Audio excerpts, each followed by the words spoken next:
Well, I think revitalisation is the wrong word. I think vitalisation, because I suppose the Leinster brand has only been something that's been a phenomenon since the early 2000s, and we were very lucky to have a very good team, some very good players, and as I've said on record many times, you can have the best CEO, the best marketeer in the world, but if you don't have a quality product, it's difficult to move it along. I think one of the biggest things for us was moving our games to the RDS, which meant we could increase our capacity. And I think the fact that the province, as just opposed to Dublin people, started associating with the brand has certainly helped energise and get more people watching our matches. Well, it's something that we've been acutely aware of for a long time, the perception of a Dublin 4/South Dublin brand.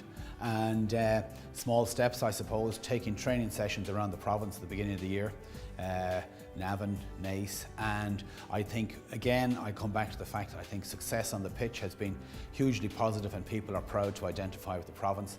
I suppose during the early 2000s when Munster were going very well, some of the provinces or some of the counties close to Munster, Kilkenny and Carlow people identify down there. I think we've redressed the balance now, and I think we've given them a team to be proud of, and most people in the province would be very comfortable with us.